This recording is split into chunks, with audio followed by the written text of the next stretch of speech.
Hi Dave, Louis, and anyone else involved with the Solvey project, I guess.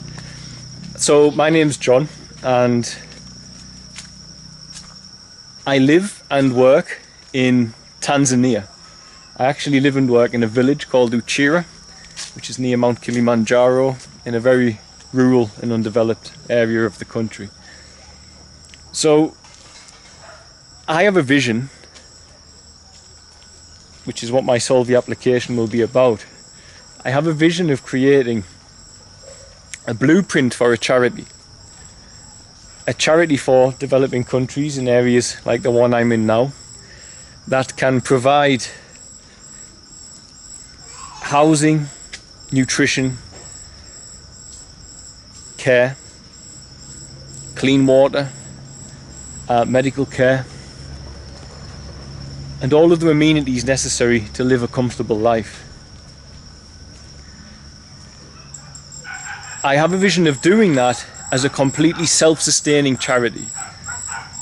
A charity that would need an initial outlay of funding to get it established, and then after 3 years, so long as implemented correctly, can be left to be self-supporting, self-sustaining, and also allowing persons within the community that is created to not rely on handouts and donations, but to be self-supporting and self-sustaining, to provide for themselves. So I've had this vision for some time. Now, around about 3 years ago, I felt called to come to Tanzania. Hello, Emma. Hello. Hello. Say hello. Come on. Oh, I felt called to come to Tanzania to try and help out with the poverty. Emma, you don't have shoes on. There you go. With the poverty and suffering. Sorry, this is Emmanuel. With the poverty and suffering I'd seen children predominantly going through here in rural Tanzania. Sorry, I've got a child hanging off my arm. So when I came here, I began to establish my want to assist the children here, and in doing so, since arriving here, I am now the guardian of a great many special needs children, one of which you've just met. So, and our others are it's in this room.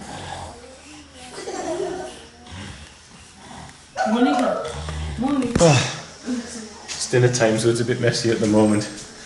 But not only special needs children, but we also have able-bodied children as well, like Killy. And oh, this is my better half, Fritzy. So, yes, Emma. And Dominic. Yes. Thanks.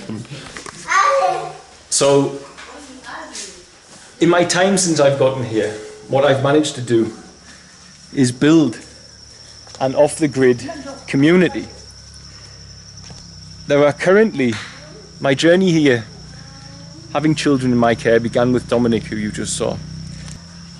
We now have 19 children living at this site, which we call Featherstail Children's Village. Here at the site, when I first arrived, there was only this building and this building. We now call it a village because we have a house through these trees, and we have houses here, and I'm hoping you can see that. I should really take you down, but through there you'll see another house, and we have construction work going on for a toilet there. We have built an off-the-grid community. We are building an off-the-grid community, but at the moment it currently, as I say, provides care and shelter for 19 children, 11 of which have special needs ranging from blindness and aspergia, cerebral palsy. Some of our children have HIV.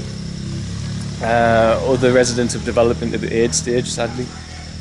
and we have other persons with body deformities, learning difficulties like Emmanuel, who you just met. And we also have other persons staying here as well in palliative care.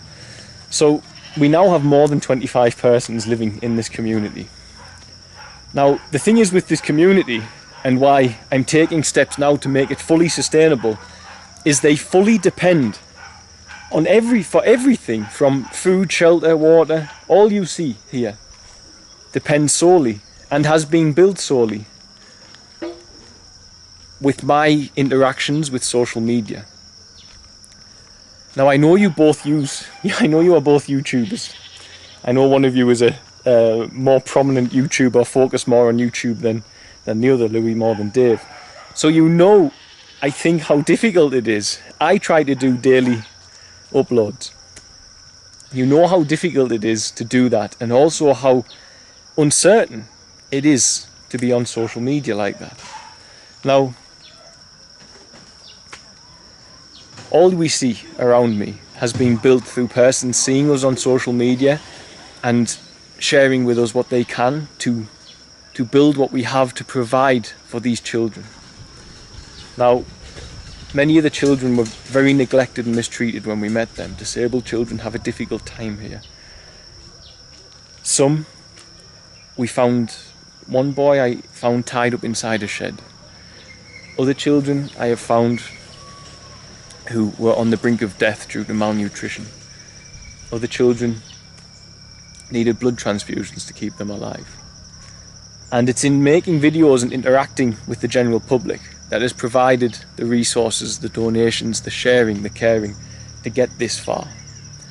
But now for food and for everything else, medical care, etc., everybody is dependent on me and my YouTube channel, which is not huge, and my Facebook posts. Just quickly, other residents at Feathers Tail Children's Village, but these residents are four-legged and not two, and they are here. Bear with me.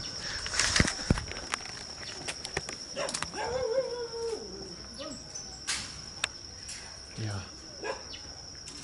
here you can see. So we have an animal rescue, and I started doing this purely because the dogs are so badly treated here.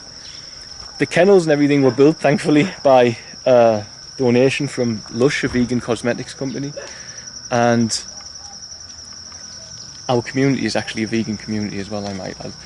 So we have as well 28 dogs. Now everyone, four-legged and two-legged, are dependent upon myself interacting with YouTube and Facebook to provide everything: food, water, shelter, all amenities. What I need to do is take the next step to make ourselves sustainable. If anything happens to myself, or even if YouTube shut down one day, everybody here would go without. On every level is the scary thought that hangs over me as someone who does social media, but also someone who builds and manages all of this, including the fact that we support over 500 children with education and medical costs outside in the community as well, outside of Feathers Tail, down in the village. Then sustainability is a must, it's an absolute necessity. So I made a video the other day for Earth Day, and the video was about how we're going to take the steps to become fully sustainable and to use nature to do that. So I'm going to cut that video in now, because that explains what my next step is, which I don't have the ability to take yet, to make Feathers Tail sustainable and to make sure that all of the residents of this community, and those to come, I have new children coming this week, have something to support them in my absence. Because as you know, YouTube is volatile. Anything can happen. You can say the wrong thing, your account can get closed, or I could get in an accident, and whatever could happen. So this is what we would do to make sure that everybody here who is relying on me and my social media interactions has an opportunity and a chance to provide and support themselves until they are grey and old. I thought I'd announce something which I've touched on when I've spoken about permaculture and our goal for Featherstail. Now, for those of you who have never watched me before, Featherstail is an off-the-grid eco community, and at the heart of it we support special needs children in rural Tanzania who otherwise are not provided with correct care, and their parents are in such desperate poverty the option of correct care is just not even present within the country for them. So we are a charity, and in Tanzania we are an NGO, a non-government organisation. Now, what I am doing with this NGO, what my dream is to create a blueprint for the planet in the term of my lifetime. This is what I would hope to achieve. Whereas using the knowledge we have from practices like permaculture, that we find a way for the environment to support such pockets of society. We find a way for the environment, for the ecosystem to work in line with us, in such a way that it provides enough food and energy for those that are in need on the planet. And indeed can even be replicated for those who are not necessarily in need, for those in the West who we know are in a system which is not working in line with nature or with the ecosystem or with the planet's well-being at the forefront. It's not a moral system, for another way of putting it. Morality is absent from a system which is dominated by corporations. What we hope to achieve is by using the environment to produce enough output of food, clean water. We use solar power for energy. That over the course of my lifetime, in the next 50 years or however long I live, that the system we create not only cares for those persons in our care. The community has currently more than 25 residents living there, many of which children with cerebral palsy, blind children, children who can't walk, children with HIV, persons in palliative care who have HIV/AIDS. We even have persons staying there under protection from domestic violence issues outside in the community. Over the course of my lifetime, the goal would be to replicate Featherstail, to replicate the village that we have built and are building, by not accepting donations for the full term of our life here, but accepting them for a segment, to purchase the land, to set up the system that we dream of having, and then allow Mother Earth to protect and care for us as it does the animals that live in the forests, for example. And in doing that, create enough energy to make a profit from the output of food to replicate the system we create.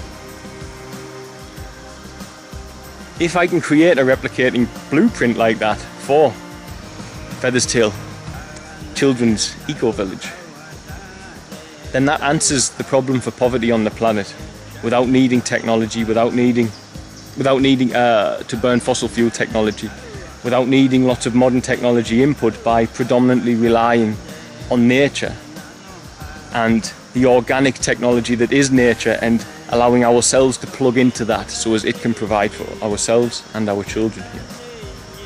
So this is the goal. So for World Earth Day, I thought I'd announce part of the project. Now, the area I showed at the beginning of the footage is this area in front of me, and this leads down into a valley. At the bottom of the valley there's a river that sometimes has water flowing from it from Mount Kilimanjaro, which is many kilometers that way. This area, for the locals, they don't see it as useful because they can't grow maize and beans. The traditional tribal knowledge of living from such areas has all but vanished due to Western development and influence. What we hope to do with this area, because the locals don't require it, is to either purchase it or lease it long term. And when we do that, we will create a food forest. And that food forest will provide the food, and also, hopefully,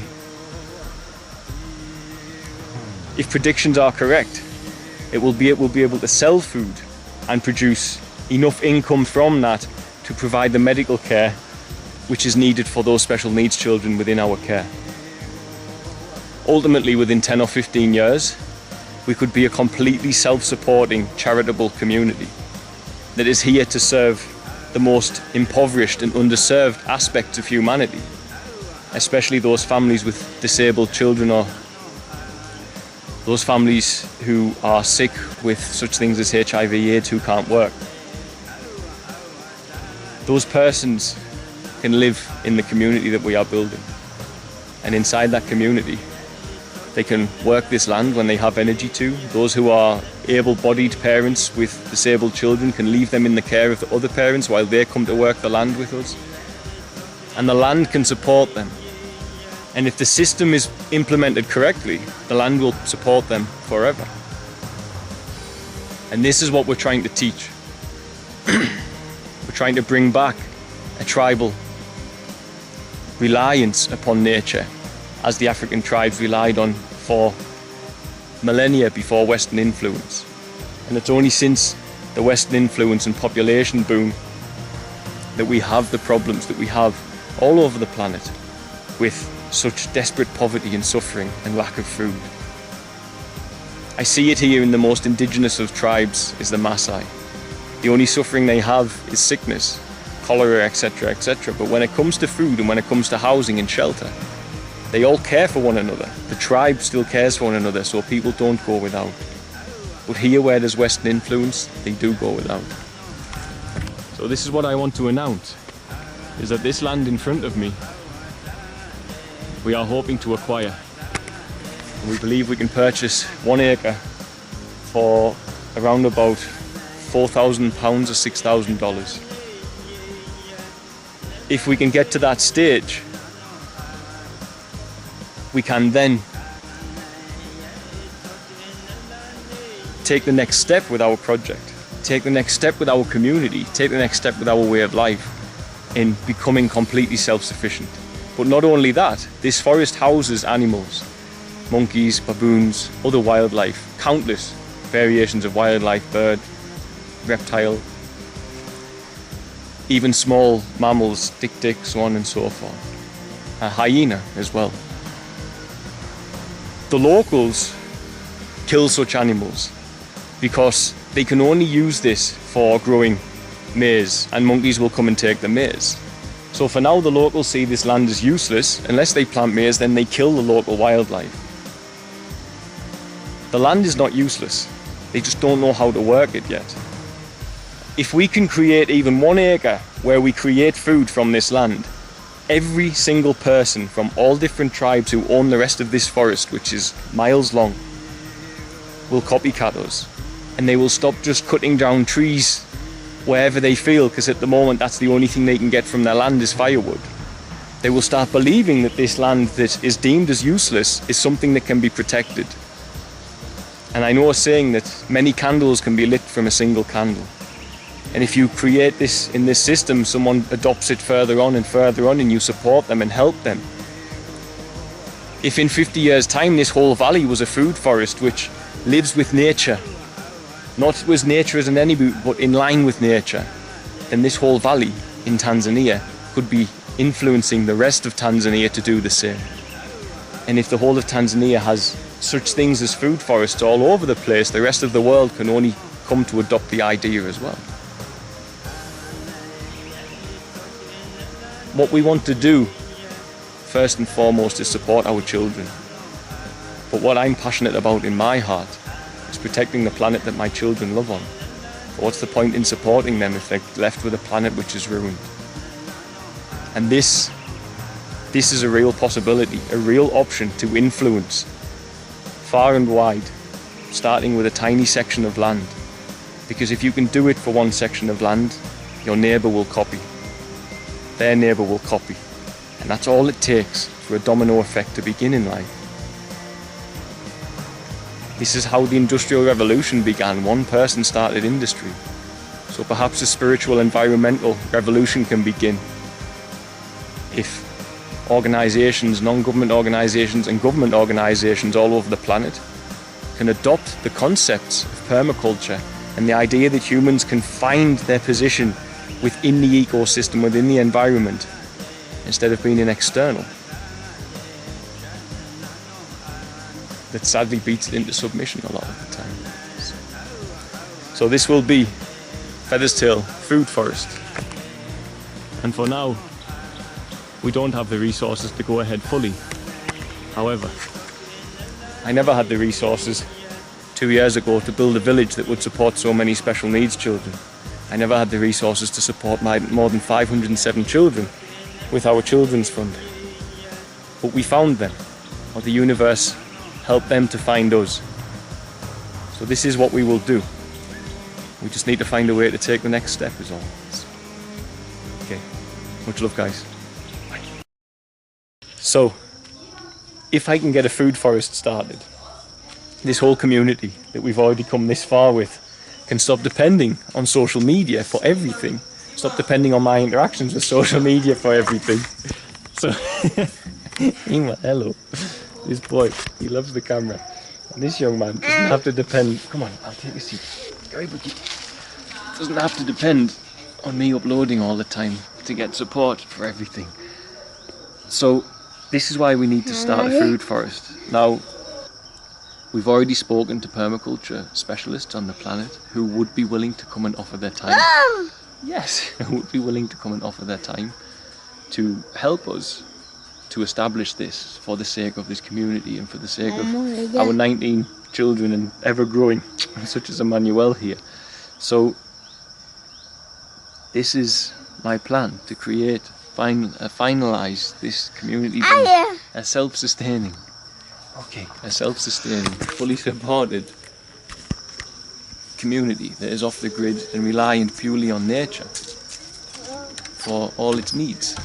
And in doing so, create a blueprint. What's wrong? Oh, come on.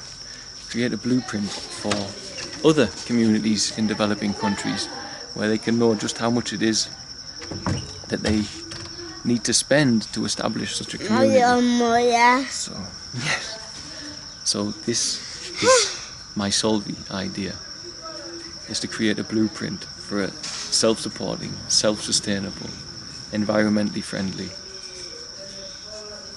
charitable community design, I guess, that will provide for its residents in every way, solely reliant upon Mother Nature for everything. And Mother Nature is one thing which is not got an end to what it can give. The land, the soil can keep on giving the energy that we require. So, okay, I better get off because this young man's getting crazy. So, you want to say bye, Emma? Bye. Bye, guys.